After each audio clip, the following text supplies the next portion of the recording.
نحمده ونصلي على رسوله الكريم اما بعد فاعوذ باللہ من الشیطان الرجیم بسم اللہ الرحمن الرحیم۔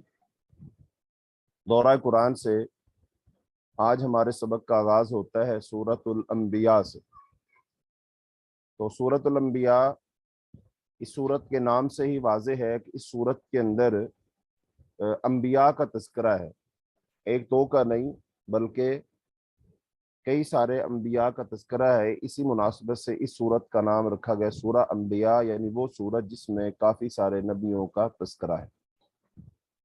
اور جہاں تک اس سورت کے زمانہ نزول کا تعلق ہے تو یہ سورت نازل ہوئی تقریباً 9 یا 10 نبوی میں، مکہ مکرمہ میں، مکی سورت ہے۔ اور سورہ المومنون کے ساتھ یہ نازل ہوئی جب رسول اللہ صلی اللہ علیہ وسلم پر طرح طرح کے الزامات عائد کیے جا رہے تھے کہ یہ شاعر ہے، نعوذ باللہ، تو رسول نہیں ہے، محض بشر ہے۔ اور ان حالات میں تاریخ انبیاء اور منصب نبوت کے بارے میں تعلیم ضروری تھی۔ یہ وہی دور تھا جب اہل توحید اور اہل شرک کے درمیان سخت کشمکش جاری تھی۔ چنانچہ اللہ رب العالمین نے آپ کے سامنے انبیاء کی گویا کہ تاریخ بیان کر دی، اور انبیاء کی تاریخ بیان کر کے دو تین باتیں سمجھانا مقصود تھی۔ نمبر ایک تو یہ کہ آپ سے پہلے بھی جن نبیوں نے یہی بات کہی جو آپ کہہ رہے ہیں، یعنی اللہ کی توحید کی دعوت دی اور لوگوں کو اپنی اتباع کی دعوت دی، تو لوگوں نے ان کے ساتھ بھی سلوک کیا۔ کسی نے ان کو جادوگر کہا، کسی نے ان کو جھوٹا کہا، نعوذ باللہ، کسی نے ان کو کیا نام دیا، الغرض جو جس کے منہ میں آیا اس نے وہ کہا۔ تو اس کا مطلب یہ سارے انبیاء کے ساتھ ایسے ہوتا آیا ہے، تو آپ کے ساتھ ہی ایسا الگ سے نہیں ہو رہا۔ لیکن وہ نبی، انہوں نے استقامت اختیار کی اور ان کے ماننے والوں نے بھی استقامت اختیار کی، تو بالآخر انجام کار یعنی اچھا انجام انہی کا ہوا، اور جو ان کے مد مقابل لوگ تھے بالآخر ان کو منہ کی کھانی پڑی اور وہ ناکام و نامراد ہو گئے۔ تو جب آپ کے ساتھ یہ لوگ سلوک کر رہے ہیں تو اس کا مطلب یہی ہے کہ یہ ہی ناکام و نامراد ہوں گے۔ تو اب اس لحاظ سے اس صورت کا جو مرکزی مضمون ہے کہ مختلف انبیاء کی تاریخ بیان کر کے، مختلف قوموں کا تذکرہ کر کے جو اصل بات سمجھانا مقصود ہے وہ کیا ہے کہ تمام انبیاء توحید کی دعوت دیتے رہے، اور محمد صلی اللہ علیہ وسلم رحمت للعالمین ہے، سارے جہانوں کی رحمت ہے۔ اور پھر حضرت ابراہیم علیہ السلام کی میراث کے صحیح وارث حضرت محمد صلی اللہ علیہ وسلم ہے، اور اس سلسلے کی آخری کڑی ہیں۔ قرآنی دلیلوں کی روشنی میں اس رحمت للعالمین کو ان کو نہ جھٹلاؤ اور ایمان لاؤ، ورنہ تمہاری شامت آ جائے گی۔ یعنی مشرکین مکہ سے یہ بات کہی جا رہی ہے کہ جو نبی رحمت للعالمین ہے اس کو مت جھٹلاؤ، بلکہ وہ جو تمہارے سامنے دلائل پیش کر رہا ہے ان پر غور و فکر کرو اور اس کو مان لو، اس پر ایمان لو۔ وگرنہ پھر سابقہ انبیاء کی جو اقوام تھیں یا ان کی امتیں تھیں، ان کے احوال تمہارے سامنے بیان کر دیے گئے کہ جب انہوں نے نبیوں اور رسولوں کو نہ مانا تو بالآخر ان پر اللہ کا غضب نازل ہوا، اللہ تعالیٰ ناراض ہوئے اور انہیں ان کی بدعمالیوں کی سزا دی گئی۔ تو یہ بات ان کو سمجھائی گئی۔ تو سورۃ الانبیاء کے شروع میں جو ہے نبی صلی اللہ علیہ وسلم پر الزام لگانے والوں کی ہلاکت کا بیان ہے۔ بسم اللہ الرحمن الرحیم۔ اقترب للناس حسابهم وهم في غفلة معرضون ما يأتيهم من ذکر من ربهم محدث الا استمعوه وهم يلعبون۔ لوگوں کے حساب کا وقت قریب آ گیا جبکہ وہ غفلت میں پڑے اعراض کر رہے ہیں۔ ان کے رب کی طرف سے ان کے پاس جو بھی نئی نصیحت آتی ہے اسے وہ کھیلتے کودتے ہنسی مذاق ہی میں سنتے ہیں۔ ان کے دل غافل ہیں، اور ان ظالموں نے چپکے مشورہ کیا کہ یہ رسول تم جیسا ایک بشر ہی تو ہے، کیا پھر تم دیکھتے بھالتے اس کے جادو میں پھنستے ہو؟ اس رسول نے کہا میرا رب آسمان اور زمین میں ہر بات جانتا ہے، اور وہ خوب سننے والا، خوب جاننے والا ہے۔ بلکہ انہوں نے کہا یہ پراگندہ خواب ہے، بلکہ اس نے جھوٹ گھڑ لیا ہے، بلکہ وہ شاعر ہے۔ بس اسے ہمارے پاس کوئی ایسی نشانی لانی چاہیے جیسے پہلے رسول بھیجے گئے تھے۔ ان سے پہلے کوئی بستی بھی جس سے ہم نے ہلاک کیا ایمان نہیں لائی تھی، کیا پھر یہ ایمان لائیں گے؟ وما ارسلنا من قبلک الا رجالا نوحی الیہم، اے نبی آج سے پہلے ہم نے جتنے رسول بھیجے وہ سب مرد ہی تھے، وہ سب مرد ہی تھے، ان کی طرف ہم وہی کرتے تھے۔ بس اگر تم خود نہیں جانتے تو اہل ذکر یعنی اہل کتاب سے پوچھ لو، اور ہم نے ان نبیوں کے ایسے جسم نہیں بنائے تھے کہ وہ کھانا نہ کھاتے اور نہ وہ ہمیشہ رہنے والے تھے، پھر ہم نے ان رسولوں سے کیا ہوا وعدہ سچ کر دکھایا، پھر ہم نے ان کو اور جسے ہم نے چاہا نجات دی، اور ہم حد سے گزرنے والوں کو ہم نے ہلاک کر دیا۔ وَلَقَدْ أَنزَلْنَا إِلَيْكُمْ كِتَابًا فِيهِ ذِكْرُكُمْ، اور بلا شبہ ہم نے تمہاری طرف ایک کتاب نازل کی ہے، اس میں تمہارا ہی ذکر ہے، کیا پھر تم نہیں سمجھتے؟ اور ہم نے کتنی بستیاں تہس نہس کر دیں جو ظالم تھی، اور ان کے بعد ہم نے دوسری قومیں پیدا کی، پھر جب انہوں نے ہمارے عذاب کی آہٹ کو محسوس کیا وہ لوگ وہاں سے بھاگنے لگے، ان سے کہا گیا مت بھاگو اور لوٹ جاؤ جہاں تمہیں سامان عیش و عشرت دیا گیا تھا، اور اپنے مکانات و محلات کی طرف، تاکہ تم سے سوال کیا جائے۔ وہ کہنے لگے ہائے ہماری کمبختی، بے شک ہم ہی ظالم تھے۔ پھر یہی رہی ان کی پکار، حتیٰ کہ ہم نے انہیں کٹے ہوئے اور بجھے ہوئے بنا دیا۔ تو اب یہ جو آیات ہیں ان میں بنیادی طور پر اللہ تعالیٰ نے وہ اس بات کی طرف لوگوں کی توجہ دلائی ہے قیامت سر پر ہے اور لوگ غافل ہیں، یعنی اللہ تعالیٰ نے متنبع فرمایا قیامت قریب ہے اور لوگ غفلت میں پڑے ہوئے ہیں، یعنی اس کے لیے عمل اور اس کی تیاری نہیں کر رہے۔ امام نسائی رحمۃ اللہ علیہ نے ابو سعید رضی اللہ تعالیٰ عنہ کی روایت کو بیان کیا ہے کہ نبی صلی اللہ علیہ وسلم فرمایا فی غفلت معرضون، وہ غفلت میں پڑے اس سے اعراض کر رہے ہیں، اور غفلت سے مراد دنیا ہے، یعنی کہ وہ دنیا کے چکر میں پڑے ہوئے ہیں۔ تو اللہ تعالیٰ نے فرمایا اتا امر اللہ فلا تستعجلوہ، اللہ کا حکم یعنی عذاب آئی پہنچا، لہذا اس کے لیے جلدی مت کرو، اور فرمایا اقتربت الساعۃ وانشق القمر، قیامت قریب آ پہنچی اور چاند شک ہو گیا، اور اگر وہ کافر کوئی نشانی دیکھتے ہیں تو اعراض کر لیتے ہیں۔ پھر اللہ تعالیٰ نے فرمایا کہ وہ اس وحی کی طرف کان نہیں لگاتے جسے اللہ تعالیٰ نے اپنے رسول پر نازل فرمایا۔ یہ خطاب قریش اور ان جیسے دیگر کفار سے، فرمایا ان کے پاس کوئی نئی نصیحت ان کی پروردگار کی طرف سے نہیں آتی مگر وہ اسے کھیلتے ہوئے سنتے ہیں۔ حضرت عبداللہ بن عباس رضی اللہ تعالیٰ عنہ نے فرمایا کہ تم اہل کتاب سے اس بارے میں پوچھتے ہو جو ان کے پاس ہے، حالانکہ انہوں نے اس میں تحریف کر دی، اسے بدل دیا اور اس میں کمی بیشی کر دی، جبکہ تمہاری کتاب اللہ کی طرف سے نازل ہونے والی کتابوں میں سے جدید ترین کتاب ہے، تم اسے بالکل اصلی اور خالص حالت میں پڑھتے ہو، اس میں کسی چیز کی آمیزش نہیں۔ اسے امام بخاری رحمۃ اللہ علیہ نے تقریباً اسی طرح بیان فرمایا۔ تو لہٰذا اب اس کے اندر جو سب سے اہم بات ہے وہ کیا ہے کہ لوگوں کو یہ بات توجہ دلائی گئی کہ قیامت سر پر آ پہنچی ہے، تم اعراض نہ کرو، تمہارے پاس وقت نہیں ہے، لہذا تم اللہ کے قرآن کو سنو اور رسول اللہ صلی اللہ علیہ وسلم کی رسالت پر ایمان لاؤ، اور اپنا یہ جو تضحیق اور استہزاء والا معاملہ ہے اس سے باز آ جاؤ، وگرنہ پھر اللہ تعالیٰ کی پکڑ اور گرفت تم پر آئے گی۔ لہذا اس صورت کو سمجھنے کے لیے 8 حصوں میں تقسیم کیا جا سکتا ہے۔ تو پہلا حصہ ہے آیت نمبر 1 سے آیت نمبر 15 تک، اور اس میں رسول اللہ صلی اللہ علیہ وسلم پر جھوٹے الزامات عائد کرنے والوں کو ہلاکت کی دھمکی دی گئی کہ جو آپ صلی اللہ علیہ وسلم کو جھوٹا کہتے ہیں ان کو صاف صاف تنبیہ کر دی گئی، بتا دیا گیا کہ بس تم ہلاک ہونے والے ہو، قیامت آئی کہ آئی۔ تو اس حصے میں غافل اور لاپرواہ مشرکین مکہ کو خبردار کیا گیا ہے کہ ان کے محاسبے کا وقت آ چکا ہے، ان کے حساب و کتاب کا وقت آ چکا ہے۔ وہ رسول اللہ صلی اللہ علیہ وسلم پر طرح طرح کے الزامات عائد کر رہے تھے کہ محض ایک بشر ہے، بھلا ایک بشر رسول کیسے ہو سکتا ہے؟ کبھی کہتے ہیں یہ پراگندہ خواب ہے، کبھی کہتے ہیں اس قرآن کو آپ نے گھڑ لیا ہے، کبھی وہ وہی کو کہتے ہیں کہ شاعر ہیں، اور مطالبہ کرتے ہیں کہ پچھلے رسولوں کی طرح کوئی حصی معجزہ دکھایا جائے، تو انہیں ہلاکت کی دھمکی دی گئی۔ دوسری بات، مشرکین مکہ کو منصب رسالت کی نوعیت کو سمجھاتے ہوئے بتایا گیا کہ سابقہ تمام رسول انسان ہی تھے۔ اہل کتاب کے علماء سے دریافت کرنے کا مشورہ دیا گیا کہ تمام رسول کھاتے پیتے تھے اور ہمیشہ زندہ رہنے والے نہ تھے، اور آمد رسول سے کشمکش کا آغاز ہو جاتا ہے، ایمان لانے والوں کو بچا کر جو مسرفین کو ہلاک کر دیا جاتا ہے، جو حد سے تجاوز کرنے والے تو ان کو ہلاک کر دیا جاتا ہے۔ اور تیسری بات اسی سمے یہ بات بتائی گئی کہ قریش مکہ کو بتایا گیا کہ اب اللہ تعالیٰ نے ایک کتاب اتاری ہے جس میں خود ان کے لیے یاد دہانی ہے، وَلَقَدْ أَنزَلْنَا إِلَيْكُمْ كِتَابًا فِيهِ ذِكْرُكُمْ۔ پھر انہیں ظالم لوگوں کی ہلاکت کا نقشہ کھینچ کر ڈرایا گیا۔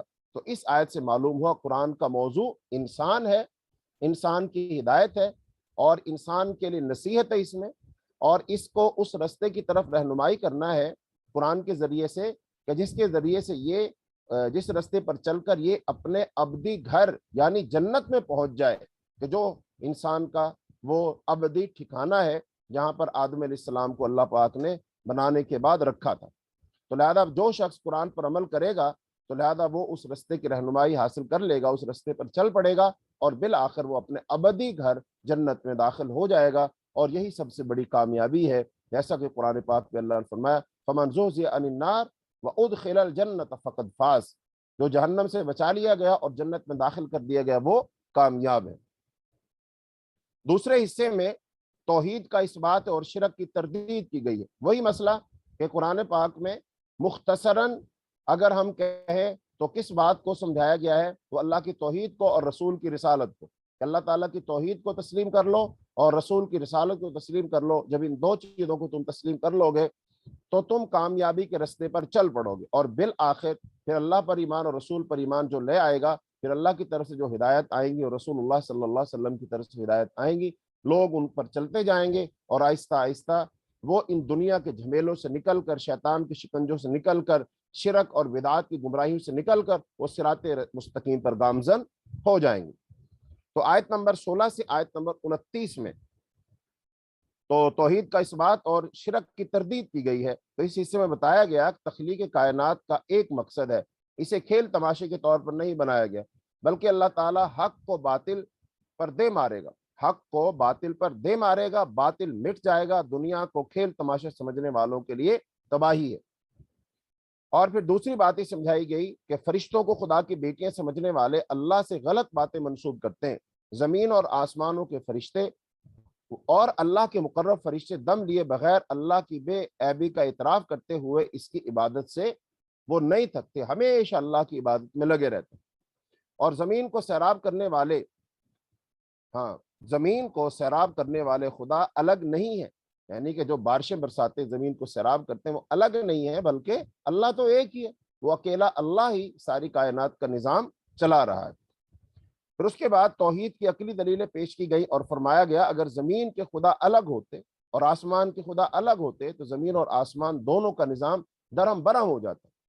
عرش کا مالک اللہ ہے اور ان منسوب کردہ غلط صفات سے پاک ہے، وہ کسی کے آگے جواب دہ نہیں ہے بلکہ سب اس کے آگے جواب دیں۔ اللہ کے علاوہ دیگر خداؤں کو ماننے والوں کو دلیل پیش کرنی چاہیے، یعنی اگر زمین اور آسمان کا خدا الگ الگ ہوتا تو پھر تو اختلاف ہو جاتا نا۔ اگر مطلق طور پر دو خدا ہوتے، دو الہ ہوتے، جب بھی زمین میں فساد ہو جاتا۔ کیسے؟ ایک خدا کہتا کہ میں نے بارش برسانی، دوسرا کہتا میں نے بارش نہیں برسانی۔ ایک کہتا میں نے فلاں لشکر کو، فلاں قبیلے کو میں نے فتح دینی، دوسرا کہتا نہیں میں نے اس کو شکست دینی۔ ایک کہتا میں نے فلاں کے ہاں بیٹا پیدا کرنا، دوسرا کہتا نہیں میں نے بیٹی پیدا کرنی۔ ایک کہتا میں نے مشرق سے سورج کو نکالنا، ایک کہتا نہیں میں نے مغرب سے نکالنا۔ تو لہذا یہ تو نظام تباہ و برباد ہو جاتا۔ لیکن ہزاروں سال سے یہ نظام چل رہا ہے اور اس میں کوئی خرابی نہیں ہے۔ اس کا مطلب یہ ہے کہ اللہ ایک ہے، الہ ایک ہے، کوئی دو الہ نہیں ہے۔ لہذا ہر رسول توحید عبادت کی دعوت دیتا ہے۔ ماضی میں جتنے بھی رسول بھیجے گئے ان سب پر اللہ تعالیٰ نے یہی وحی کی کہ اللہ کے سوا کوئی معبود نہیں اور اللہ ہی کی عبادت کی جانی چاہیے۔ فرشتوں کو اللہ کی بیٹیاں قرار دینے والے مشرکین سے کہا گیا کہ اللہ تعالیٰ ان الزامات سے پاک ہے۔ فرشتے تو اللہ کے مقرب بندے ہیں، وہ اللہ کے احکامات کی تعمیل کرتے ہیں۔ فرشتے صرف ان لوگوں کی شفاعت کریں گے جنہیں اللہ پسند فرمائے گا۔ فرشتے اللہ کے خوف سے لرزاں رہتے ہیں، جو کہے میں الہ ہوں اسے دوزخ میں داخل کیا جائے گا۔ تو لہذا شرک کا رد کیا جا رہا ہے، نہ کوئی اللہ کا بیٹا ہے نہ کوئی اللہ کی بیٹی ہے، نہ اللہ کے علاوہ اس کائنات میں کوئی اختیار رکھتا ہے، نہ بارش برسانے کا، نہ اولاد دینے کا، نہ ہوائیں چلانے کا، نہ بادل اٹھانے کا، نہ زمین سے فصلیں اگانے، کوئی اختیار کسی کے پاس نہیں ہے۔ سارے اختیارات صرف اور صرف اللہ رب العالمین کے پاس۔ تیسرے حصے میں آیت نمبر 30 سے آیت نمبر 41 میں توحید کی دلیلیں پیش کی گئی ہیں اور رسول اللہ صلی اللہ علیہ وسلم کا مذاق اڑانے والوں کو دھمکی دی گئی ہے۔ اب توحید کی دلیلیں کیا پیش کی گئی کہ جو تمہارے سامنے کائنات ہے، یہ سورج چاند ستارے ہیں، یہ اتنا بڑا آسمان ہے، یہ سب کس نے بنایا؟ ایک اللہ نے بنایا۔ تو اس کا مطلب وہ اللہ اکیلا ہے، تو یہ اللہ کی کاریگری ہے۔ تو جو شخص ان چیزوں کو دیکھے گا یقیناً پھر وہ ان کے بنانے والے کی طرف توجہ کرے گا، اور یقیناً بنانے والا اللہ ہے۔ تو اس حصے میں توحید کے آفاقی دلیلیں پیش کی گئی ہیں۔ آسمان، زمین، پانی، پہاڑ اور پہاڑی دروں سے استدلال کیا گیا کہ وہی رات، دن اور چاند سورج کا خالق ہے، ہر ایک اپنے مدار میں گردش کر رہا ہے۔ اب تو ہمیں سائنس بتا رہی ہے نا کہ نظام شمسی ہے، سورج ہے اور اس کے گرد 8 یا 9 سیارے گردش میں، لیکن ہر سیارہ اپنے مدار میں گھوم رہا ہے اور ایک رفتار سے گھوم رہا ہے، نہ تو اس کی رفتار تیز ہوتی ہے نہ سست، وگرنہ کیا ہو کہ سیارے جو ہیں اگر اپنے مدار سے نکل جائیں گے تو پھر نظام تباہ و برباد ہو جائے گا۔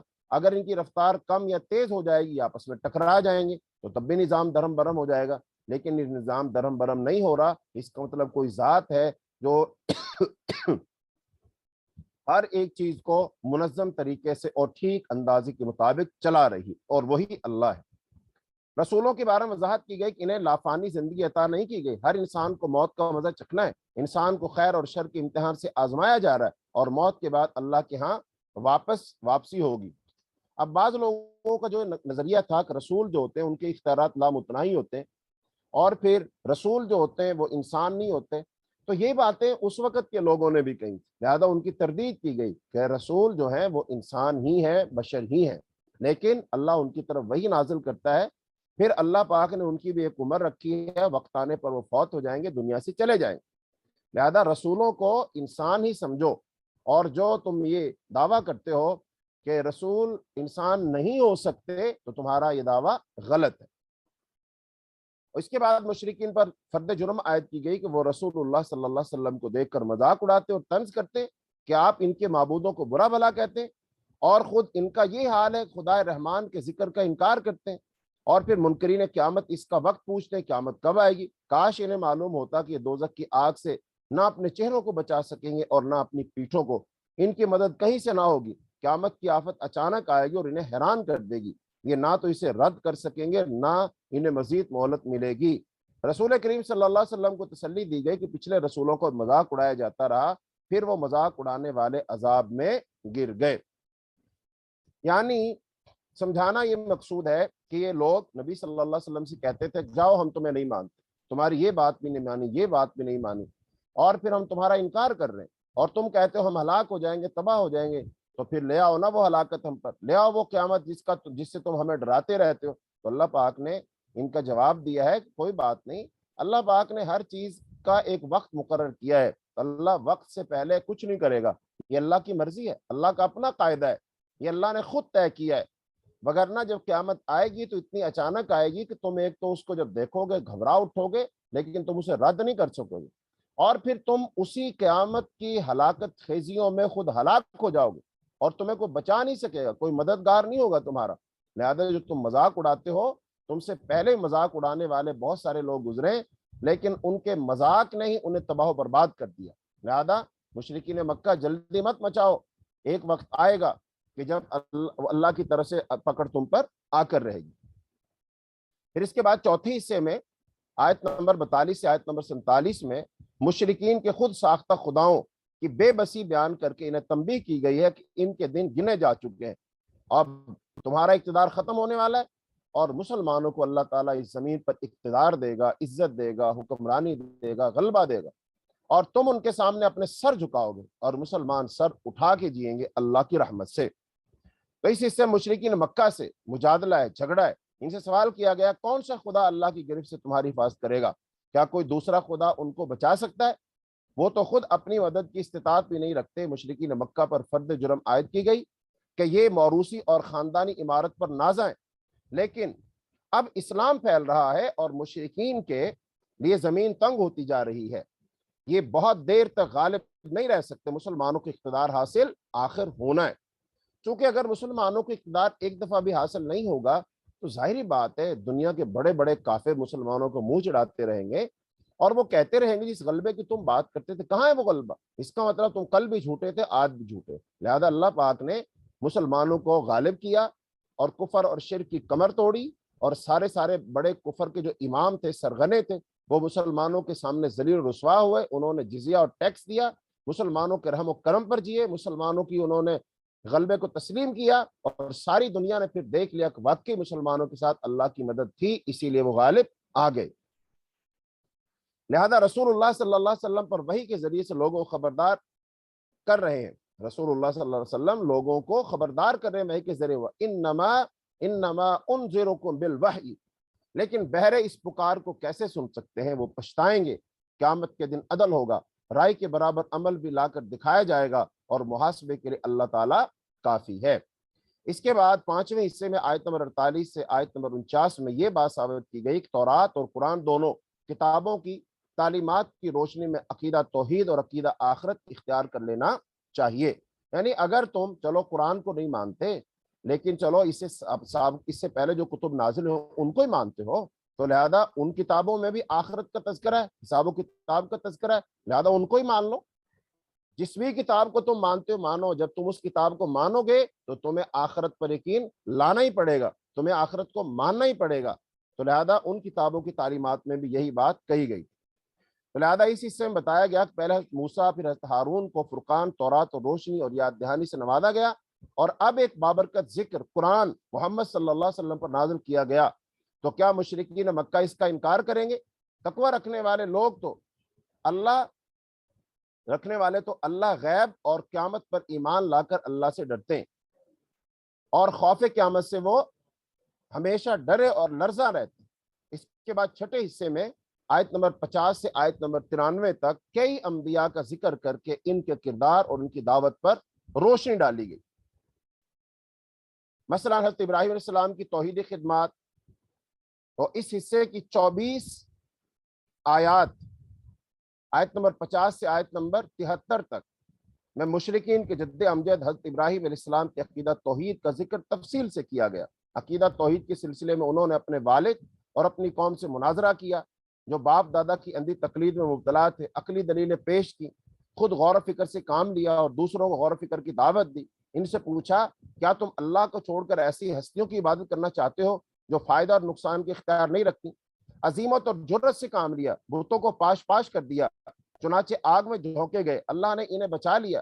مشرکین کی سازشیں ناکام ہوئی، حضرت لوط کے ساتھ ارض مقدس کی طرف ہجرت کی، آزمائش سے گزرے، اللہ نے ان پر انعام کیا اور اپنے بیٹے اسحاق اور پوتے یعقوب سے نوازا۔ تو حاصل کلام یہ ہے، نبی صلی اللہ علیہ وسلم، نبی انسان ہوتا ہے، آزمائشوں سے گزرتا ہے، لیکن بالآخر اللہ تعالیٰ کی انعامات کا مستحق ہوتا ہے۔ تو ابراہیم علیہ السلام کا تذکرہ کر کے ایک تو مشرکین مکہ کو اور یہود و نصارہ سب کو دعوت دی گئی، دیکھو ابراہیم علیہ السلام کے اگر تم پیروکار ہو سچے تو وہ توحید کے علمبردار تھے، تو تم بھی توحید پر آ جاؤ۔ اور دوسرا ان سے کہا گیا اگر تم ابراہیم علیہ السلام کو مانتے ہو تو ابراہیم علیہ السلام نے ہی دعا کی تھی کہ اللہ اپنا رسول بھیج، اور حضرت محمد صلی اللہ علیہ وسلم کی صورت میں وہ دعا پوری ہوئی، تو لہذا پھر ابراہیم علیہ السلام کو مانتے ہو تو ان کی دعا کو مانو۔ اور تیسرا ابراہیم علیہ السلام کی سیرت بیان کر کے یہ بات سمجھائی کہ دیکھو ابراہیم علیہ السلام اتنے بڑے نیک اور جد الانبیاء تھے، لیکن لوگوں نے ان کو معاف نہیں کیا، اور ان کا مقابلہ بھی ان کے خاندان سے ہوا، ان کا باپ ان کے مد مقابلے، ان کا قبیلہ ان کے مد مقابلے، باپ نے کہا تھا کہ میں تو یہاں سے نکل جا، میں تجھے رجم کر دوں گا، مار دوں گا، یہ اس نے کہا تھا، خاندانی خلاف ہوا تھا، اور پھر خاندان کے ساتھ ساتھ بادشاہ نمرود بھی خلاف ہو گیا، اور پھر ابراہیم علیہ السلام پر اتنی مشکلیں پریشانیاں آئیں کہ ان کو آگ میں جھونک دیا انہوں نے۔ تو اس کا مطلب ابراہیم علیہ السلام نبی پر جو اللہ کا برگزیدہ، پسندیدہ، چنیدہ، جلیل القدر جد الانبیاء ہے، اگر ان پر مشکلات پریشانیاں آ سکتی ہے تو ہم کس بات کی مولی ہیں، ہم پر بھی آئیں گی۔ لیکن اس کے ساتھ ساتھ یہ بات بھی سمجھائی گئی کہ ابراہیم علیہ السلام نے اللہ کی توحید کے مقابلہ میں کسی کو عزت نہیں دی، نہ باپ کو، نہ اپنے خاندان کو، نہ قوم کو، نہ قبیلے کو، نہ بادشاہ، کسی کو نہیں دی۔ لہذا اے مسلمانوں تمہیں بھی یہی چاہیے کہ توحید کے مقابلہ میں، رسالت کے مقابلہ میں تمہارا خاندان آئے، تمہارا کنبہ قبیلہ آئے، کوئی آئے، ان سب کو چھوڑ دو، جیسے ابراہیم علیہ السلام نے چھوڑ دیا تھا، چونکہ ابراہیم علیہ السلام کی سنت کی پیروی کرو۔ اس کے بعد دیگر انبیاء کا کردار، ان کی خدمات بیان کی گئی۔ اس کے بعد آیت نمبر 74 سے آیت نمبر 93 میں کئی انبیاء کا ذکر اختصار کے ساتھ کیا گیا، اور یہ سب بتایا گیا کہ سب اللہ کے نیک، صالح، شاکر، صابر اور اللہ سے ڈرنے والے بندے تھے۔ حضرت لوط علیہ السلام کو جو خباثت میں مبتلا ایک قوم سے برسر پیکار رہے، بالآخر اللہ نجات دی اور رحمت میں داخل ہو گئے، وہی جو ہم جنس پرست قوم تھی۔ اس کے بعد حضرت نوح بھی اپنی قوم میں مسلسل دعوت کا کام کرتے رہے، 950 سال تک دعوت دی، اللہ سے مدد طلب کرتے رہے، بالآخر اللہ تعالیٰ نے انہیں اور ان کے پیروکاروں کو بچا لیا۔ حضرت داؤد و سلیمان کو علم اور حکمت کی نعمتیں عطا کی گئی۔ حضرت داؤد کو خوش الحانی یعنی اچھی آواز عطا کی گئی کہ وہ جب زبور پڑھا کرتے تھے تو پھر پہاڑ اور پرندے بھی ان کے ہم نوا ہو جایا کرتے تھے۔ انہیں ہنر سکھایا گیا، فوج کے لیے آہنی لباس تیار کریں، لوہے کو نرم کر دیا گیا تھا، وہ لوہے کو ہاتھ سے موڑتے تھے اور اس کے ساتھ زرہیں بنا لیتے تھے۔ حضرت سلیمان علیہ السلام کے لیے اللہ پاک نے ایسی حکومت ان کو عطا فرمائی کہ ہواؤں کو ان کے تابع کیا، انسانوں کو، جنوں کو، پرندوں کو تابع کیا، اور پھر وہ مختلف پرندوں کی بولیاں بھی سن لیا کرتے تھے۔ حضرت ایوب علیہ السلام کو تکلیف سے نجات دی، ان کی دعائیں قبول کی، اسماعیل، ادریس اور ذوالکفل کو ان کی صبر و استقامت اور نیک چلنے کے سبب اپنی رحمت میں داخل کیا۔ مچھلی والے حضرت یونس علیہ السلام کو نجات دی، جب انہوں نے اپنی لغزش کا اعتراف کیا، انہوں نے مچھلی کے پیٹ میں کہا لا الہ الا انت سبحانک انی کنت من الظالمین۔ ہاں جی، حضرت یونس علیہ السلام کو اللہ نے جس قوم میں بھیجا تھا، اس کا تذکرہ پیچھے سورہ یونس میں آ چکا، لیکن خاموش کروا لو۔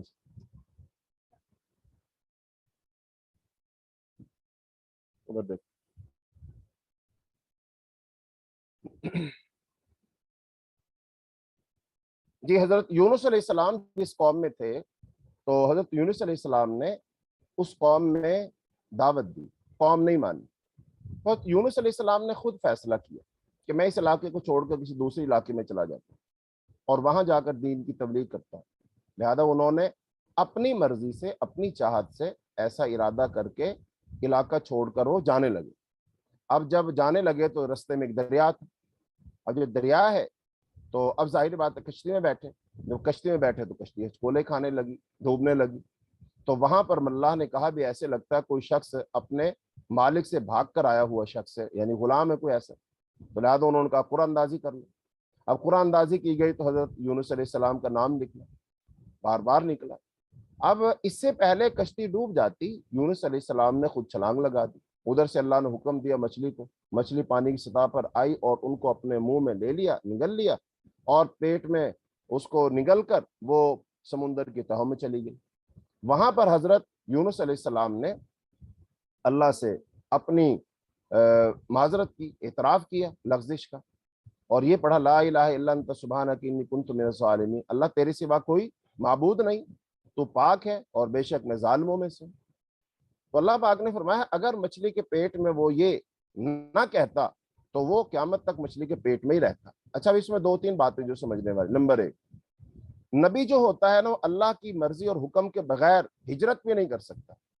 اس سے پتا چلا نبی اتنی سی بات بھی اگر کرے اپنی مرضی کے مطابق اور اللہ سے نہ پوچھے، اس پر اللہ رب العالمین گرفت کر لیتے، پکڑ لیتے۔ اور قرآن پاک میں ہے کہ جب وہ جا رہے تھے تو ان کی سوچ یہ تھی کہ اللہ اس پر مجھے پکڑے گا نہیں، لیکن اللہ نے پکڑ لیا۔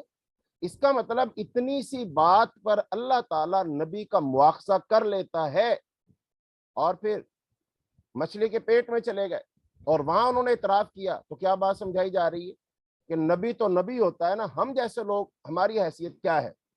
لہذا ہم اگر اللہ تعالیٰ کی نافرمانی کریں گے، بغاوتیں کریں گے، سرکشیاں کریں گے، اللہ کی بات نہیں مانیں گے، اللہ کی مرضی کے خلاف چلیں گے، تو جب اللہ ایک نبی کو پکڑ سکتا ہے تو ہمیں پکڑ سکتا ہے۔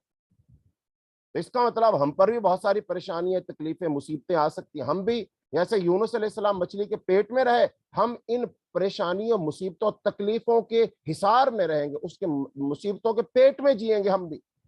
لہذا اب اگر ہم نے مصیبتوں سے نکلنا ہے، اللہ کو منانا ہے، تو ہمیں بھی لا الہ الا انت سبحانک انی کنت من الظالمین یہ پڑھنا پڑے گا، اپنی غلطیوں کا اعتراف کرنا پڑے گا۔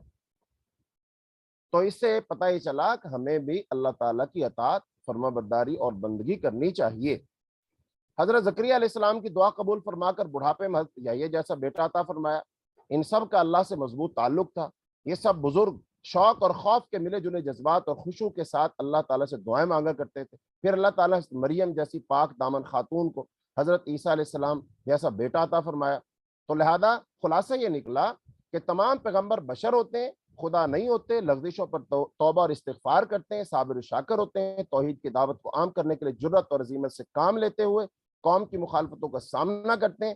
ان کا اللہ تعالیٰ سے تعلق بہت مضبوط ہوتا ہے۔ رسول اللہ صلی اللہ علیہ وسلم بھی اسی سلسلے کی آخری کڑی ہے۔ ان پر اعتراضات اور الزامات کی بجائے ان کی قدر و منزل کو پہچاننے کی کوشش کی جائے۔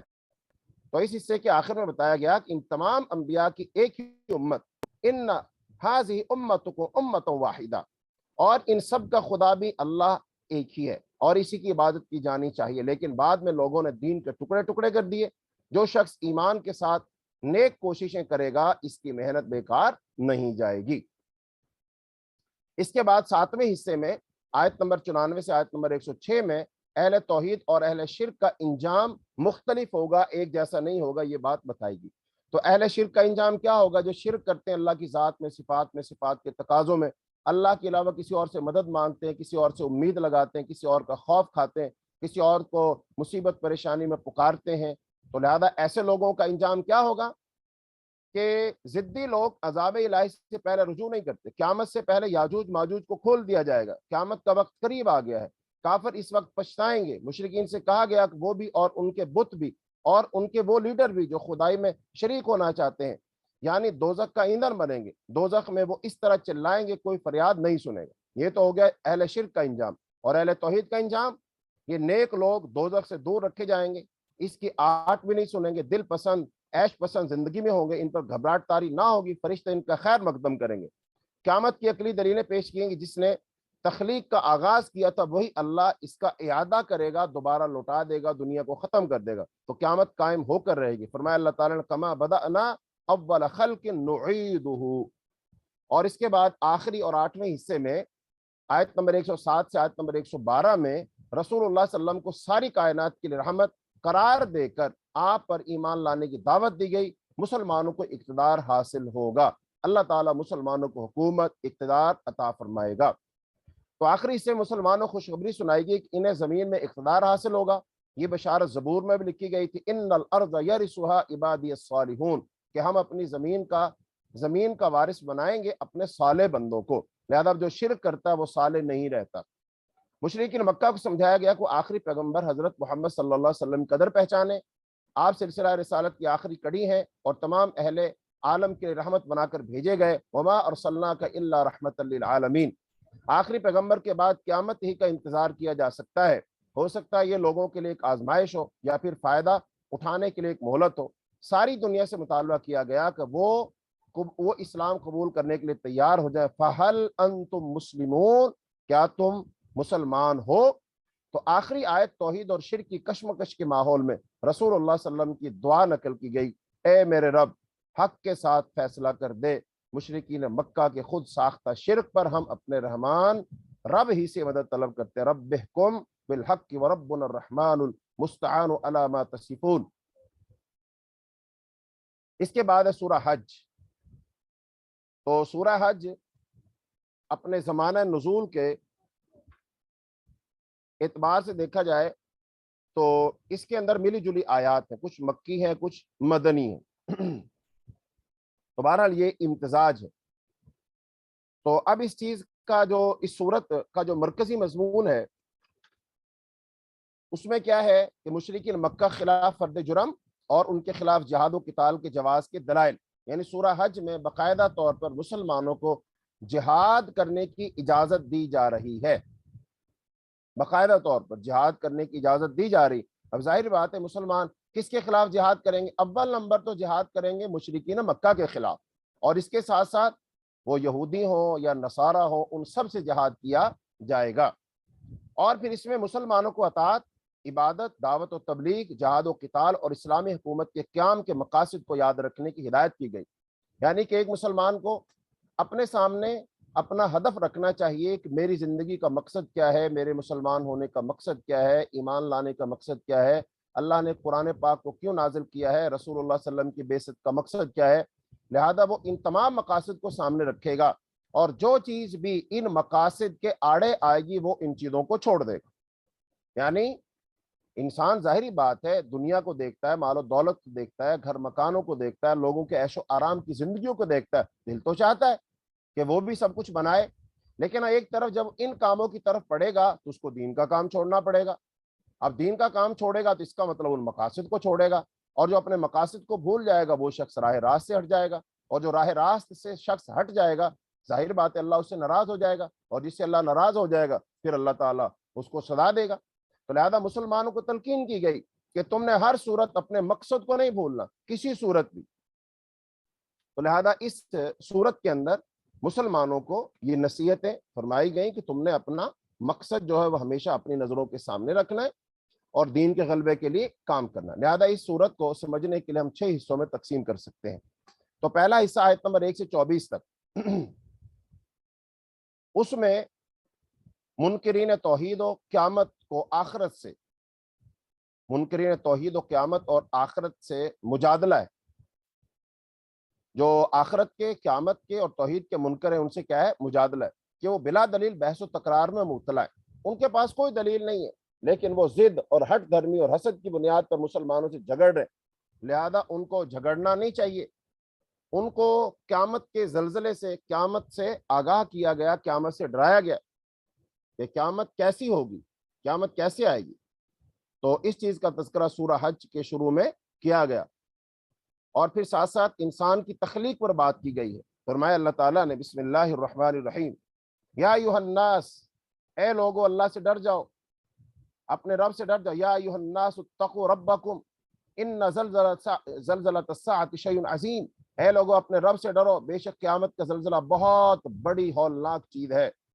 یوم ترونها تذهل كل مرضعۃ عما ارضعت وتضع كل ذات حمل حملها وترى الناس سکارى وما هم بسکارى ولكن عذاب اللہ شدید۔ اور جس دن تم اسے دیکھو گے، یعنی قیامت کو دیکھو گے، تو یہ حال ہوگا کہ ہر دودھ پلانے والی اسے بھول جائے گی جسے اس نے دودھ پلایا، اور ہر حمل والی اپنا حمل گرا دے گی، اور آپ لوگوں کو نشے میں مدہوش دیکھیں گے حالانکہ وہ نشے میں نہیں ہوں گے، اور لیکن اللہ کا عذاب بڑا ہی شدید ہوگا۔ تو قیامت کے دن کا تذکرہ کیا گیا۔ فرمایا وَمِنَ النَّاسِ مَن يُجَادِلُ فِي اللَّهِ بِغَيْرِ عِلْمٍ، اور لوگوں میں سے بعض ایسے ہیں جو اللہ کے بارے میں علم کے بغیر بحث کرتے ہیں، اور وہ ہر سرکش شیطان کی اتباع کرتے ہیں۔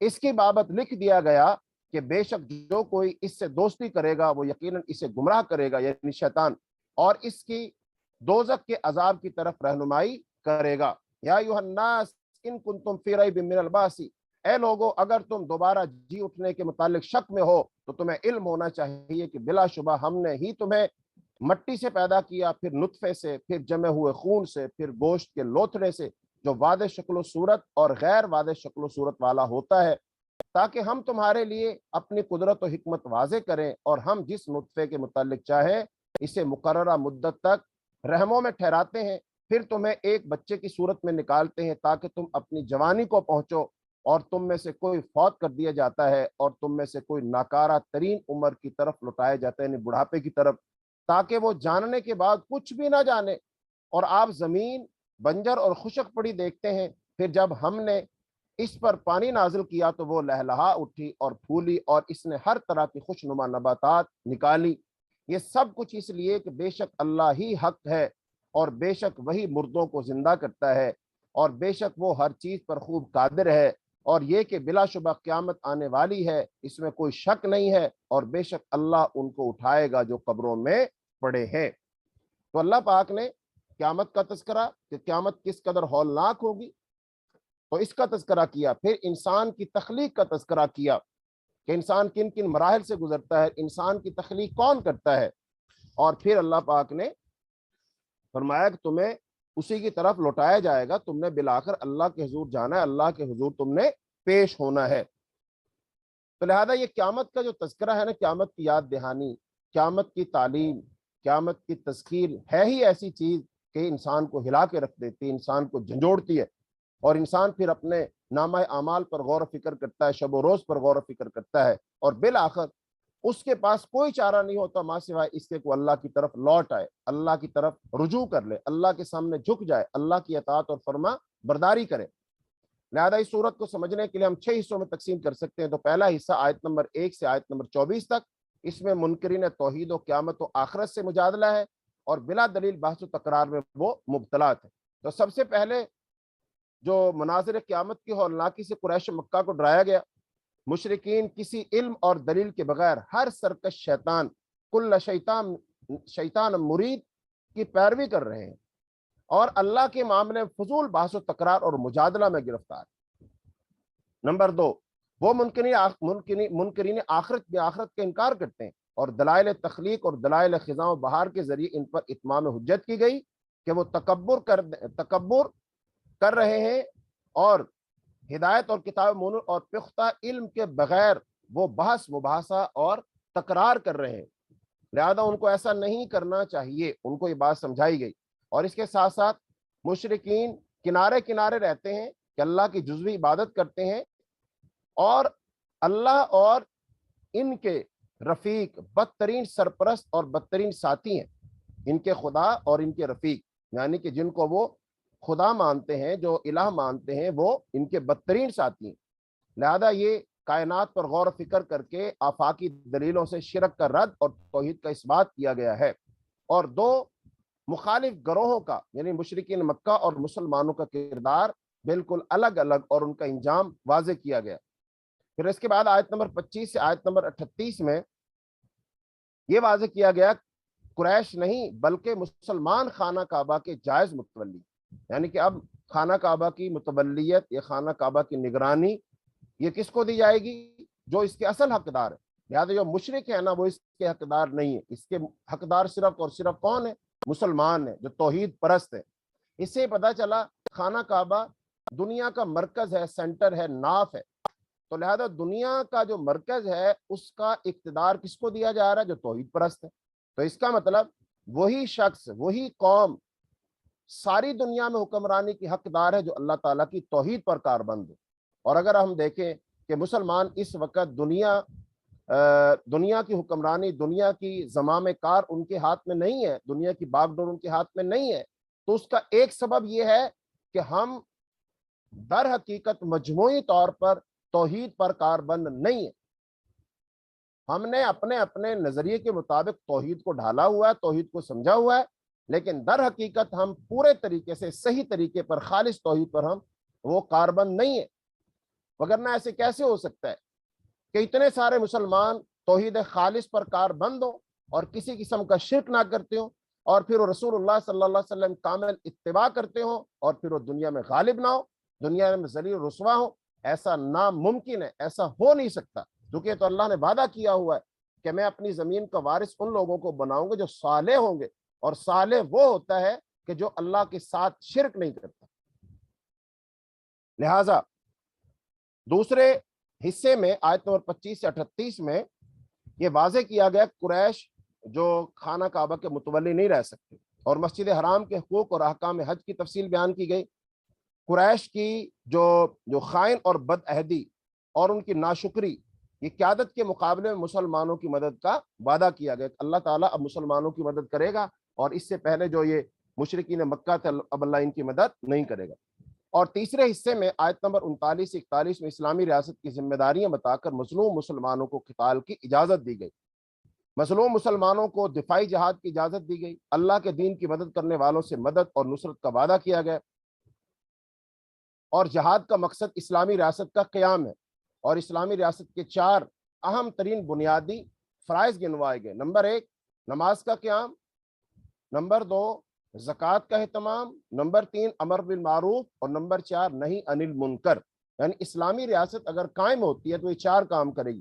نمبر 1 نماز قائم کروائے گی، یعنی نظام صلاۃ قائم ہوگا، جو لوگ نماز نہیں پڑھیں گے انہیں سزا دی جائے گی، جیسا کہ نبی صلی اللہ علیہ وسلم نے فرمایا بچہ اگر 7 سال کا ہو جائے اس سے نماز کا کہو، اور اگر وہ 10 سال کا ہو جائے نماز نہ پڑھے تو پھر اس کو مارو، مار کر نماز پڑھواؤ، اسے تادیب سکھاؤ۔ اس کا مطلب نماز نہ پڑھنے والوں کو مارا جائے گا، پیٹا جائے گا۔ اور نمبر 2 زکوٰۃ مسلمانوں سے لی جائے گی، وصول کی جائے گی۔ زکوٰۃ کا باقاعدہ ایک محکمہ ہوگا۔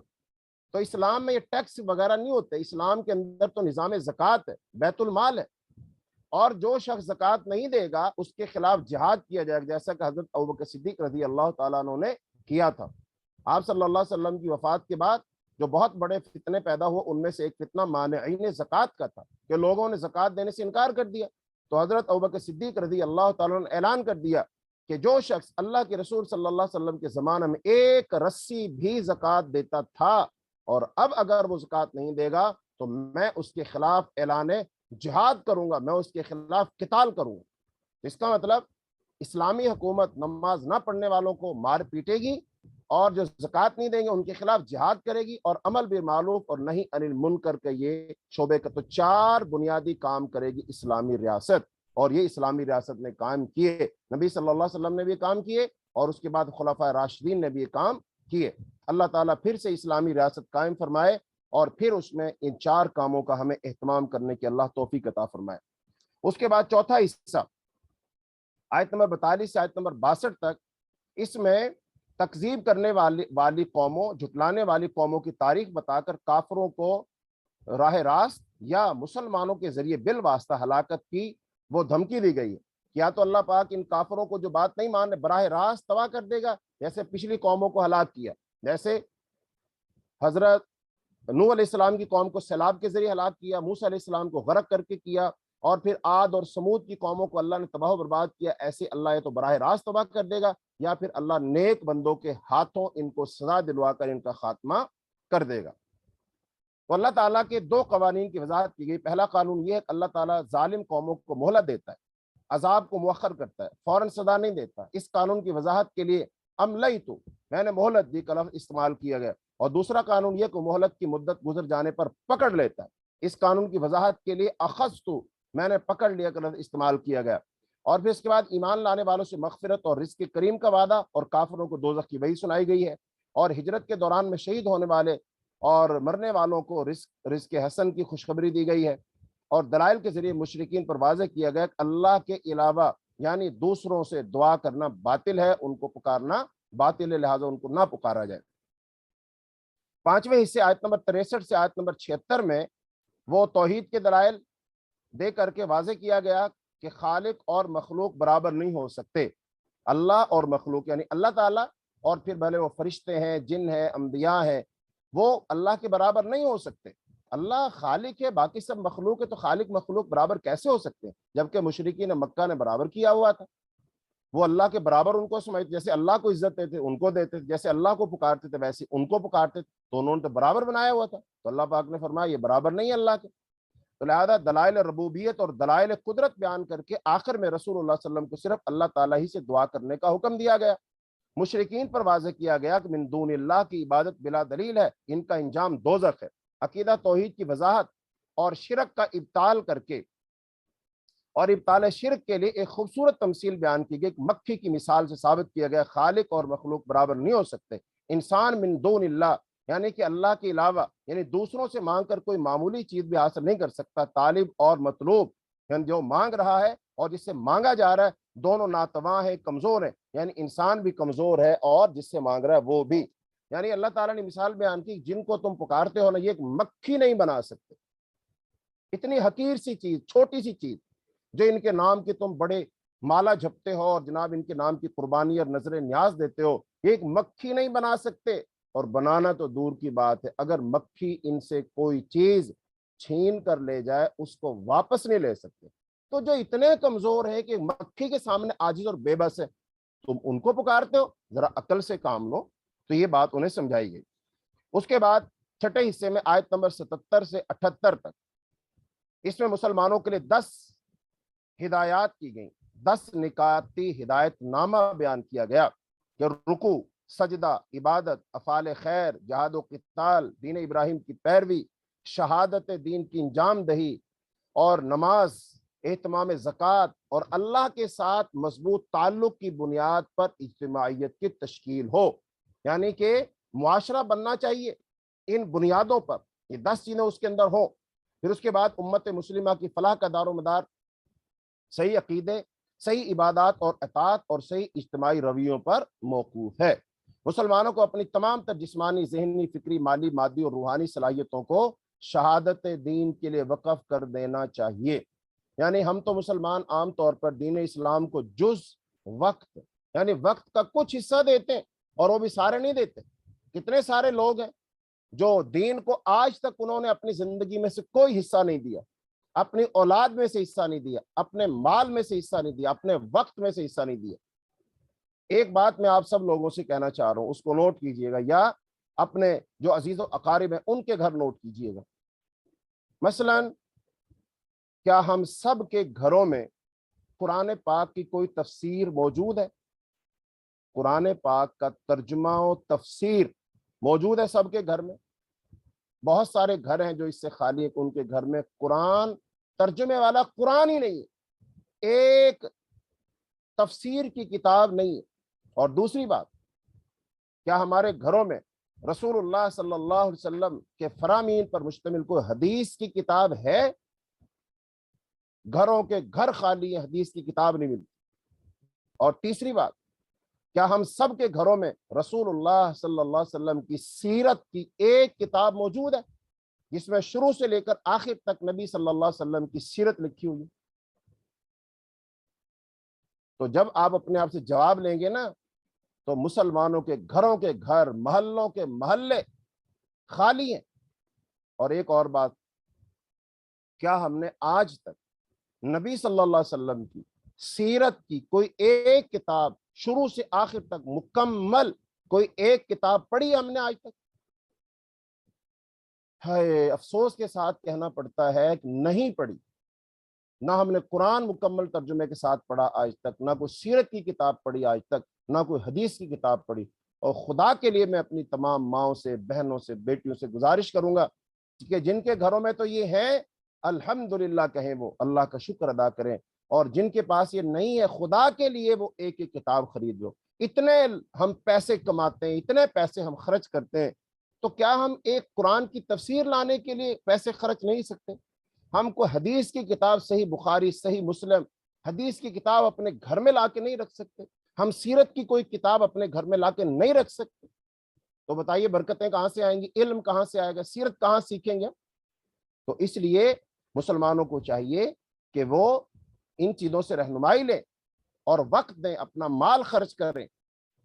تو لہذا اس صورت کا جو مرکزی مضمون تھا کہ مشرکین مکہ خلاف فرد جرم اور ان کے خلاف جہاد و قتال کے جواز کے لیے دلائل دیے گئے، اور مسلمانوں کو اطاعت، عبادت، شہادت، دین، تعلق باللہ، دعوت، تبلیغ و جہاد و قتال، مضبوط اجتماعیت اور اسلامی حکومت کے قیام کے مقاصد کو یاد رکھنے کی ہدایت کی گئی ہے۔ اس کے بعد سورہ مومنون ہے۔ سورہ مومنون بھی مکی صورت ہے، اس کی 118 آیات ہیں، اور اس کا زمانہ نزول بھی غالباً 7 نبوی ہے۔ نبوت کے 7ویں سال یہ نازل ہوئی، اور پھر اس کے اندر جو مختلف آیات ہیں ان میں سے کچھ 6 یا 10 نبوی میں نازل ہوئیں، کہ جہاں پر تو سورہ المومنون سورہ الفرقان کے ساتھ غالباً 7 نبوی کے قحط کے زمانے میں رسول اللہ صلی اللہ علیہ وسلم کے قیام مکہ کے تیسرے دور میں حضرت عمر کے قبول اسلام کے بعد نازل ہوئی، جب آپ پر مجنون ہونے کا الزام تھا، اور جنون کا یہی الزام حضرت نوح پر بھی عائد کیا گیا۔ تو یہ اس کا زمانہ نزول یہ ہے، اور اس کا مرکزی مضمون کیا ہے کہ پچھلی قوموں کے انجام سے عبرت حاصل کر کے صحیح عقیدہ توحید اور آخرت پر ایمان لا کر حضرت محمد صلی اللہ علیہ وسلم کی دعوت قبول کرنے والے باعمل مومن ہی فلاح پائیں گے اور جنت کے وارث ہوں گے۔ یعنی کہ جو مومن ہے، ایمان والا ہے، جس کا عقیدہ توحید ہے، جو نبی صلی اللہ علیہ وسلم کی رسالت کو دل و جان سے مانتا ہے، بس وہی فلاح پائیں گے۔ اس کے علاوہ کوئی شخص فلاح نہیں پائے گا۔ وہ اپنے آپ کو کچھ ہی سمجھتے ہوں، کسی نسل سے، کسی قوم سے، کسی خاندان سے ہونے کا دعویٰ کریں، لیکن وہ فلاح نہیں پائیں گے، کامیاب نہیں ہوں گے، اللہ کی جنت میں داخل نہیں ہو سکتے وہ لوگ۔ اور اگر کوئی شخص اللہ کی جنت میں داخل ہونا چاہتا ہے تو اس کو پھر ایمان لانا پڑے گا، اور اس کو نبی صلی اللہ علیہ وسلم کامل اطاعت کرنی پڑے گی۔ تو سورہ مومنون کے شروع میں اللہ تعالیٰ نے فرمایا، بسم اللہ الرحمن الرحیم، قد افلح المؤمنون الذین هم فی صلاتهم خاشعون۔ مومن یقیناً فلاح پا گئے، مومن کون ہے؟ وہ جو اپنی نمازوں میں عاجزی کرنے والے، اور وہ جو لغو باتوں سے اراض کرنے والے، اور وہ جو زکوٰۃ ادا کرنے والے، اور وہ جو اپنی شرم گاہوں کی حفاظت کرنے والے، سوائے اپنی بیویوں یا ان کنیزوں کے جن کے مالک ہوئے ان کے داہنے ہاتھ، تو بلا شبہ ان کی بابت ان پر کوئی ملامت نہیں۔ پھر جو شخص ان کے علاوہ راستہ تلاش کرے تو ایسے لوگ ہی حد سے گزرنے والے ہیں۔ اور وہ جو اپنی امانتوں اور اپنے عہد، اپنے وعدوں کی حفاظت کرنے والے، اور وہ جو اپنی نمازوں کی حفاظت کرتے ہیں، یہی لوگ وارث ہیں جو فردوس کے وارث ہوں گے، اور وہ اس میں ہمیشہ رہیں گے۔ یعنی مومنوں کی صفات بیان کی گئی، اللہ تعالیٰ نے مومنوں کی صفات بیان کی، یعنی کامیاب و کامران ہو گئے اور انہوں نے سعادت و فلاح کو حاصل کر لیا۔ اور مومن وہ ہیں جو ان اوصاف کے ساتھ متصف ہیں اور عجز و نیاز کے پیکر ہوں، یعنی جو اپنی نماز میں عجز و نیاز کرنے والے۔ تو حضرت علی بن ابو طلحہ نے اور عبداللہ ابن عباس سے روایت کیا کہ خاشعون کے معنی ہیں ڈرنے والے اور سکون اختیار کرنے والے، اور علی بن طالب رضی اللہ عنہ سے روایت ہے خشوع دل سے عجز و انکسار کا نام ہے۔ ابراہیم نخی بھی یہی کہتے ہیں، اور حسن بصری فرماتے رحمۃ اللہ علیہ کہ خشوع ان کے دلوں میں تھا، جس کی وجہ سے انہوں نے اپنی آنکھیں نیچی کر لی اور پہلوؤں کو جھکا لیا۔ اور نماز میں خشوع اسے حاصل ہو سکتا ہے جس کا دل نماز کے لیے فارغ ہو چکا ہو، ما سوا سے منقطع ہو کر نماز ہی میں مشغول ہو گیا ہو اور نماز کو دوسرے کاموں پر ترجیح دیتا ہو، تو اسی صورت میں نماز اس کے لیے راحت اور آنکھوں کی ٹھنڈک کا باعث ثابت ہوگی، جیسا کہ نبی صلی اللہ علیہ وسلم نے اس حدیث میں فرمایا، جسے امام نسائی نے روایت کیا ہے، حضرت انس سے روایت کیا کہ رسول اللہ صلی اللہ علیہ وسلم فرمایا کہ حبب الی النساء والطیب وجعلت قرۃ عینی فی الصلاۃ، مجھے خوشبو اور عورتوں سے محبت ہے اور نماز میں میری آنکھوں کی ٹھنڈک بنا دی گئی ہے۔ تو لہذا یہ مومنوں کی صفات بیان کی گئی ہیں۔ تو لہذا اب اس صورت کو سمجھنے کے لیے، سورہ المومنون کو، تو اس کو ہم تقسیم کر سکتے ہیں 8 حصوں میں۔ تو 8 حصوں میں ہم اسے تقسیم کر کے سمجھیں گے۔ تو پہلا حصہ آیت نمبر 1 سے آیت نمبر 11 میں، تو اس میں مومنوں کی صفات بیان کی گئی کہ جو مومن جنت الفردوس کے وارث ہوں گے۔ فردوس جنت کا وہ سب سے اوپر کا حصہ جس کے اوپر اللہ کا عرش ہے، اور نبی صلی اللہ علیہ وسلم نے ارشاد فرمایا جب بھی تم اللہ سے جنت کا سوال کرو تو جنت الفردوس اللہ تعالیٰ سے مانگا کرو۔ تو لہذا جو مسلمانوں کی اس میں مومنوں کی صفات بیان کی گئی وہ کیا؟ نماز میں خشوع، لغویات سے پرہیز، زکوٰۃ اور تزکیہ نفس پر عمل، شرم گاہوں کی حفاظت، امانت کا پاس کرنا، عہد کا لحاظ کرنا اور نمازوں کی حفاظت کرنا۔ اور پھر اس کے بعد دوسرے حصے میں آیت نمبر 12 سے 22 تک توحید کے جو دلائل دیے گئے کہ جو دلائل انسان کے اپنے نفس میں ہیں اور اس کائنات میں، تو ان دلائل کو دیکھ کر اللہ تعالیٰ کی توحید کو سمجھایا گیا، اللہ کی ربوبیت کو بیان کیا گیا۔ سب سے پہلے انسان کی اپنی تخلیق کے مراحل بیان کر کے اللہ نے اپنی طاقت اور قدرت کو واضح کیا تو یہ نفس کے دلائل تھے۔ اور اس کے بعد 7 آسمانوں کی تخلیق کا ذکر کر کے آفاقی دلیل فراہم کی، پھر مختلف پھلوں کی نعمتوں کا ذکر فرمایا، پھر مویشیوں کا ذکر کیا، ان کے ذریعے اللہ تعالیٰ انسانوں کو دودھ اور گوشت فراہم کرتا ہے اور ان جانوروں کو سواری کا ذریعہ بناتا ہے، اور ان سب کا خالق و مالک اللہ تعالیٰ ہے۔ تو لہٰذا جس اللہ نے سب کچھ بنایا تم اسی کو الہ مانو، اسی کو رب مانو اور اسی کے سامنے جھک جاؤ اور اس کے ساتھ شرک نہ کرو۔ تیسرے حصے میں آیت نمبر 23 سے آیت نمبر 31 میں حضرت نوح کی دعوت اور ان کی قوم کی ہلاکت کا بیان ہے۔ حضرت نوح علیہ السلام کو قوم نے جھٹلایا، سرداروں نے مخالفت کی، حضرت نوح نے ان سے فریاد کی۔ حضرت نوح علیہ السلام نے اللہ سے فریاد کی، رب انصرنی، اے اللہ میری مدد فرما۔ اللہ کے حکم پر انہوں نے کشتی بنائی، پھر طوفان سے کشتی والوں کو بچا لیا گیا اور جھٹلانے والوں کو غرق کر دیا گیا۔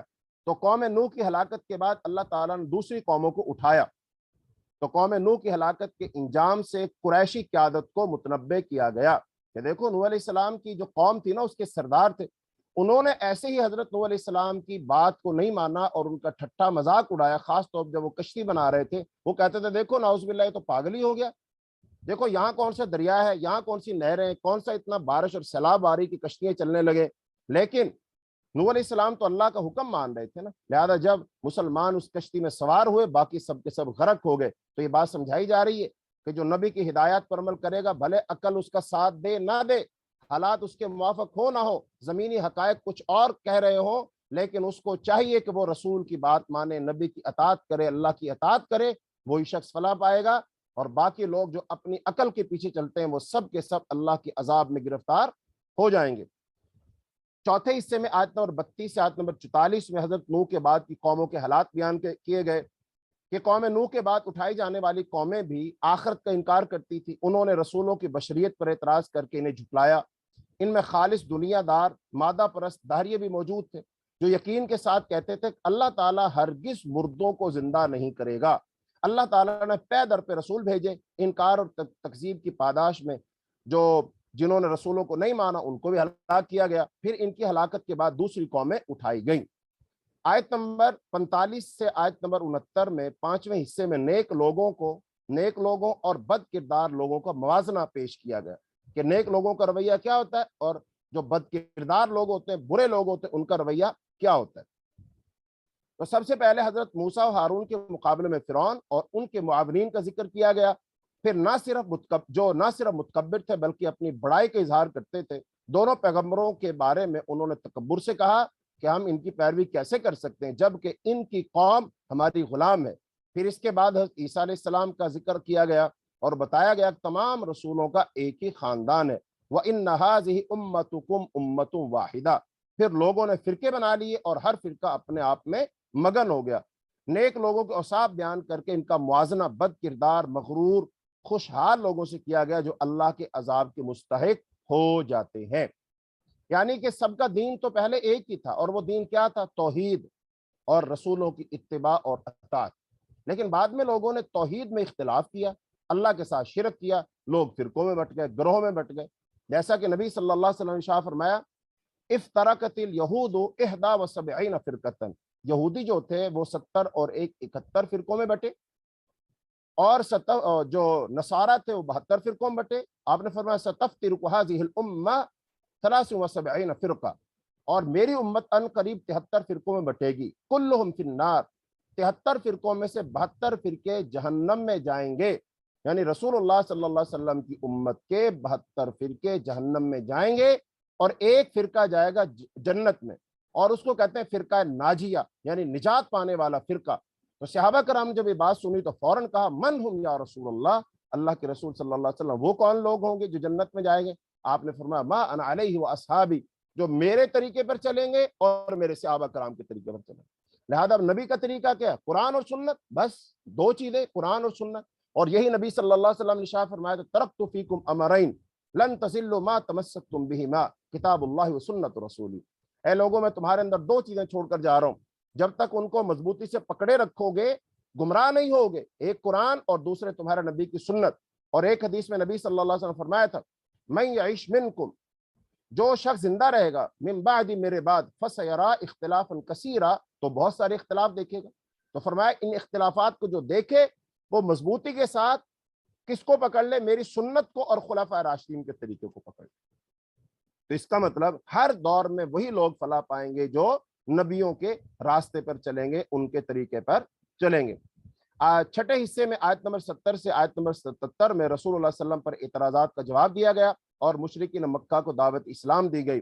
رسول اللہ صلی اللہ علیہ وسلم پر جنون کے، پاگل پن کے اعتراض کا ذکر کیا گیا اور مشرکین مکہ کو دعوت دی گئی کہ وہ خواہشات نفس کی پیروی نہ کریں بلکہ حق کا راستہ اختیار کریں۔ رسول کریم صلی اللہ علیہ وسلم توحید کی صراط مستقیم کی طرف ہی دعوت دے رہے ہیں۔ اس کے بعد 7ویں حصے میں آیت نمبر 78 سے آیت نمبر 92 میں توحید قدرت و اختیار کی دلیلیں ہیں اور شرک کا رد ہے۔ ثابت کیا گیا کہ اللہ تعالیٰ نے انسان کو کان اور آنکھیں دی ہیں، اسے شکر ادا کرنا چاہیے۔ اللہ تعالیٰ زندگی اور موت کا مالک ہے، وہ بادشاہ ہے، ایسا طاقتور ہے جو سب کو پناہ دیتا ہے اور اس کے مقابلے میں کوئی پناہ نہیں دے سکتا۔ یعنی جس کو اللہ پکڑنا چاہے کوئی بچا نہیں سکتا، جسے اللہ ہلاک کرنا چاہے اسے کوئی ہلاک نہیں کر سکتا، اور جسے اللہ بچانا چاہے اسے کوئی ہلاک نہیں کر سکتا۔ تو اگر یہ ہمارا عقیدہ ہو جائے اس کا مطلب مسلمان کسی سے ڈرے گا نہیں۔ تو شرک کی تردید کی گئی کہ اللہ تعالیٰ کی کوئی اولاد نہیں، اس کی خدائی میں کوئی شریک نہیں۔ عقلی دلیلیں پیش کی گئی کہ اگر ایک سے زیادہ الہ ہوتے تو ہر الہ اپنی اپنی تخلیق کو لے کر الگ ہو جاتا، پھر وہ ایک دوسرے پر چڑھائی کرتے۔ اللہ تعالیٰ ان تمام عیوب سے پاک ہے جو اس کی ذات سے منسوب کیے جاتے ہیں۔ آخری اور 8ویں حصے میں جو دعوت کے آداب بیان کیے گئے ہیں، دعوت کے آداب بیان کر کے شرک کی تردید کی گئی ہے کہ اگر اسلام کی دعوت دینی ہے، توحید کی دعوت دینی ہے تو وہ کیسے دینی ہے، اس کے آداب بیان کیے گئے ہیں۔ چونکہ اگر برے طریقے سے اچھی بات کی جائے تو اچھی بات کا بھی اثر نہیں ہوتا، اور غلط ٹائم پہ اگر صحیح بات بھی کی جائے تو بات کا اثر نہیں ہوتا۔ لہٰذا پھر کیا ثابت ہوا کہ صحیح بات کہنے کے لیے صحیح وقت کا انتظار کرنا چاہیے، اور صحیح بات کو صحیح اچھے انداز سے کہنا چاہیے۔ لیکن یہ دو باتیں بہت ضروری ہیں، ماؤں بہنوں کو یہ باتیں سمجھنی چاہیے۔ بعض دفعہ انہوں نے گھر میں کوئی بات کرنی ہے اپنے خامد سے، اپنے بھائی سے، اپنے باپ سے، تو لہذا ان کو کیا چاہیے، اچھی بات کو اچھے لہجے میں کہیں، فائدہ ہوگا، اور صحیح بات کو صحیح وقت پر کہیں، فائدہ ہوگا۔ لیکن اگر انہوں نے صحیح بات کو غلط ٹائم پہ کہا تو ان کو ناکامی ہوگی۔ لہذا مثلا مثال کے طور پر خامد آفس سے آیا ہے، ہارا تھکا آیا ہے، کیا ٹینشنیں چل رہی ہیں، کیا پریشانی ہے، لڑائی ہو گئی ہے، باس سے کیا ہوا ہے، اور ابھی گھر میں قدم رکھا نہیں، اور وہ آتے کے ساتھ اس بات کا مطالبہ کر دیا جائے کہ دیکھو جی گھر میں تو چینی ختم ہو گئی ہے، گھی ختم ہو گیا ہے، وہ بچہ لڑ پڑا ہے، دیکھو اس کا کپڑے لانے، اس کی وردی لانی ہے، اس کے شوز لانے، اس کا یہ مسئلہ، اس کا یہ مسئلہ، تو وہ کیا کہے گا، بھئی میں باہر سے آیا ہوں گھر میں تھوڑا آرام کرنے کے، تم نے گھر کو بھی جہنم بنایا ہوا۔ لہذا بات صحیح کر رہی ہے وہ خاتون، بالکل گھر کے اوریجنل مسئلے اور خامد نہیں حل کر رہے، لیکن صحیح بات کو غلط وقت پر کیا جا رہا ہے، ہاں یہ غلطی ہے۔ اور سمجھداری، دانائی، دانش مندی، عقل مندی ایک خاتون خانہ کے لیے کیا ہے، جو سلیقہ مند خاتون ہوتی ہے وہ صحیح بات کو صحیح وقت پر کرتی ہے، صحیح بات کو صحیح انداز میں کرتی ہے۔ تو لہذا یہ ہم سب کو معلوم ہونا چاہیے۔ لہذا رسول اللہ صلی اللہ علیہ وسلم کو ہدایت کی گئی کہ وہ ظالم مشرکین کے بارے میں جلدی نہ کریں۔ نمبر ایک، برائی کو نیکی سے دفع کریں، شیطان کی اکساٹوں سے بچیں۔ قیامت کے مناظر پیش کیے گئے کہ اس دن حسب و نسب کام نہیں آئے گا، دوزخ کی آگ چہروں کا گوشت چاٹ لے گی، ظالم درخواست کریں گے کہ انہیں دنیا میں دوبارہ بھیج دیا جائے، اگر انہوں نے دوبارہ یہی کام کیا تب بھی وہ ظالم ہوں گے۔ صاف بتا دیا گیا کہ انسانوں کی تخلیق بے مقصد نہیں ہے، اللہ تعالیٰ برحق بادشاہ ہے اور عرش کریم کا مالک ہے۔ جو شخص اللہ کے ساتھ کسی ہستی سے دعا یا فریاد کرتا ہے، اس کے پاس اس شرک کے لیے کوئی دلیل نہیں۔ آخری آیت میں ہلاکت سے حفاظت کے لیے مغفرت اور رحمت کی دعا مانگنے کا حکم دیا گیا۔ تو لہذا اس صورت کے اندر اس کا جو مرکزی مضمون تھا کہ صحیح عقیدہ توحید اور عقیدہ آخرت پر ایمان لا کر محمد صلی اللہ علیہ وسلم کی دعوت کو قبول کرنے والے با عمل مومن ہی فلاح پائیں گے اور جنت کے وارث ہوں گے، کافر فلاح نہیں پا سکیں گے۔ قریشی قیادت کو قوموں کی ہلاکت سے عبرت حاصل کرنے کا مشورہ دیا گیا، اور رسول اللہ صلی اللہ علیہ وسلم کو مغفرت و رحمت کی دعا مانگتے ہوئے دعوت و تبلیغ جاری رکھنے کی ہدایت کی گئی۔ تو آج کا ہمارا سبق یہیں تک تھا۔ اللہ تعالیٰ سے دعا ہے اللہ تعالیٰ ہمیں عقیدہ توحید عطا فرمائے، رسول اللہ صلی اللہ علیہ وسلم کی کامل اتباع کرنے کی توفیق عطا فرمائے، اللہ تعالیٰ ہمیں اپنے خالص بندوں میں شامل فرمائے، اپنے نیک بندوں میں شامل فرمائے، اللہ تعالیٰ ہم سے راضی اور خوش ہو جائے۔ قرآن کا پڑھنا پڑھانا اللہ ہمارے لیے اس کو خیر کا باعث بنا دے، نجات کا باعث بنا دے، دنیا آخرت کی بھلائی کا باعث بنا دے۔ اے اللہ، میری جتنی مائیں بہنیں وہ کلاس میں موجود ہیں، وہ سبق پڑھتی ہیں، وقت نکالتی ہیں، اس کے بعد انہوں نے سحری بنانی ہوتی ہے اور 100 کام کرنے ہوتے ہیں، لیکن اللہ تیرے قرآن کی محبت اور رمضان کی محبت میں وقت نکال کر وہ ٹائم دیتے، اللہ ان سب کی نیک حاجات و ضروریات کو پورا فرما، اللہ ان کے لیے آسانیاں پیدا فرما، اللہ ان کی اولادوں کو ان کی فرما بردار بنا، جن کے پاس اولادیں نہیں اللہ ان کو نیک صالح اولاد عطا فرما، اللہ ان کے گھر میں، جان مال میں، اولاد میں برکت عطا فرما، اللہ ہم سب کا مل بیٹھنا قبول فرما، اللہ ہمارا ادارہ اور ادارے کے تمام احباب مرد و خواتین جو اس کار خیر میں اللہ کوشش کرتے ہیں، اللہ ان سب کو جزائے خیر عطا فرما، اللہ ہم سب کی کوششوں کاوشوں کو اپنی بارگاہ میں قبول فرما۔ سبحانک اللہم و بحمدک، اشہد ان لا الہ الا انت، استغفرک و اتوب الیک۔ السلام علیکم ورحمۃ اللہ وبرکاتہ۔